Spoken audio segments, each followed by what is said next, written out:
Let me start this off by saying I am loving Ranma. This is such an entertaining show that is sending me week after week. And the more I get into this show, the deeper I see the characters, the more I am laughing and having a great time. But we need to rant and talk about this episode. We had attempted murder, which is not even an exaggeration. This new girl waited with a comedically large hammer that looked like it was pulled from Mario Party and you're ready to whack Monty Mole with, and tried to end our girl Akane's life. And that ain't no exaggeration. And the fact that she has the balls to say, after she took a swing at her, let's fight fair. What do you mean fight fair? You just tried to end our life. But she's honestly the worst. Like, I love it. I want more of her character. I want more of whatever characters they're gonna throw at us. But right now, she's the worst, man. The fact that she turns out to be our boy's sister it's shocking and not shocking all at the same time. But it's the way that this harem is building and the dynamics that we have between girl and boy form Ranma and who ends up liking or hating him based on that form and how it then connects with Akane. She is so stupid. And I love how all the characters have an element of stupidity. Some definitely more than others, but this is just the most slapstick harem battle shonen comedy combination that I've seen, and I love it. But some of these characters are the worst. I have full live reactions over on Patreon if you want me to break in real time. It's over there exclusively. So, where do you even begin? You have a character who gets introduced, and I just have to say this about her character design. She has no lips. So, at face value, she does have if you remove that lipstick, she has no lips. Look at the difference in lip to Akane or any of them. She has no damn lips, and it immediately was making me question. And she pulls roses out of thin air, and this may sound too crude, but it's the only logical explanation. So she's in her gymnastics uniform when she's trying to kill Akane, right? And she pulls out, there's no pockets on that thing. And she pulls it from the rear. I'm just saying we all know where she's storing that shit. That's all I'm saying. But it's the idea that the whole premise of this episode is that she just hates us because, God forbid, people want to compete against you.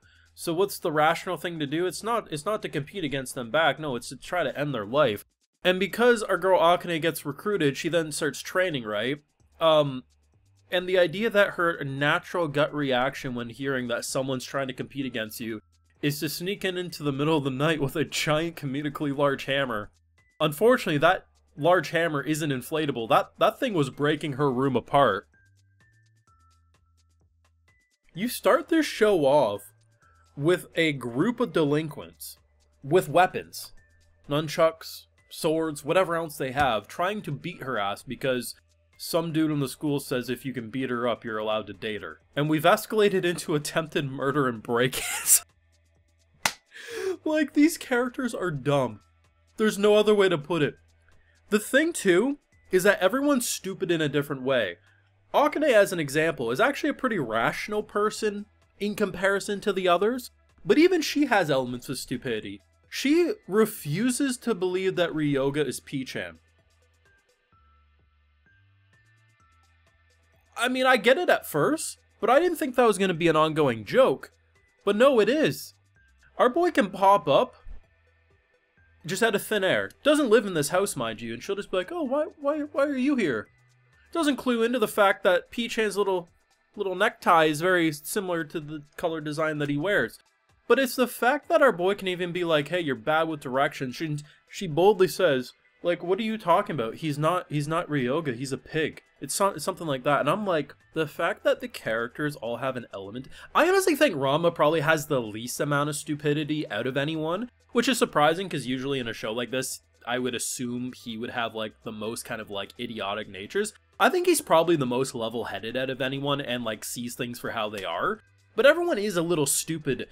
Ryoga's an absolute idiot. Love him, but he's an absolute idiot, especially when it comes to direction. But everyone's a different level of absurd. And it's the fact that I can't remember the last time I've had such fun ranting and hating elements of a cast, but wanting them to change absolutely not at all. Because here's the thing. Every logic bone in your body is going to say, are you kidding me? How is this happening? We know it's a comedy, of course, and we know it's going to defy the laws of logic, but it's so fun to just be baffled at the ridiculousness as you consume the nonsense known as Ranma greatness. It is such a good show. It is just wonderfully produced. The VAs are knocking it out of the park. And it has legitimately gotten more entertaining every single episode. We're now officially 6 episodes deep, and I really feel like it's hit its stride. The more characters they throw at us, and the more ridiculous personalities that can tangle into this insane web of romance. Granted, the central two in question have pretty much no interest in anyone. I mean, of course, Akane had her little crush, but that's kind of got resolved last week. I mean, it's gonna linger there, but at the end of the day, I think she's pretty convinced that ain't gonna go anywhere. But if you look at all the unrequited love that's being targeted towards them, it is so fun. And because you have a character who switches between genders, and the idea that different people will associate him via different identity because of it is so ridiculous, and I'm having a blast. But this show makes me rant, man. The things I see. Okay, it's like, okay, you know what? Girls, for whatever reason, jumping other girls wrapped in mummy bandages. That's Ranma, I suppose. But the idea that this bitch unironically was like, let's fight fair and square after she tried to kill... Because here's the thing. If you launch down, because they were smashing bed, she couldn't even sleep in her bed afterwards. Like, the bed was broke because of that mallet. Had that connected to her head, she would have been a goner. And the way I'm convinced there's no law enforcement in this world, that would have been... You would have got away with that murder. It is so ridiculous. It breaks my brain in the most entertaining way. And I love to hate the nonsense that are most of these characters. Half the characters I've been introduced to, I'm like, I wish we had a mallet to smack them with. And then the other half, I say, how are you guys surviving?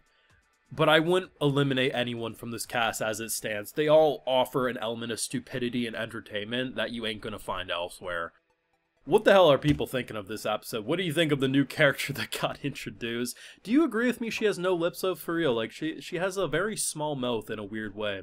For such a large and in-charge character, she had big mouth with what she says, but small mouth on the character design.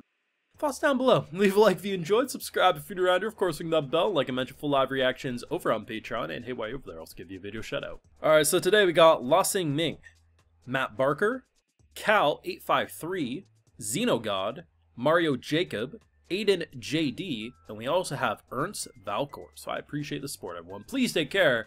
And for the love of God, if someone jumps you in the middle of the night, you call the damn cops. She literally came the next day to try to jump us at school too. Like, she needs to be stopped. Have a good one.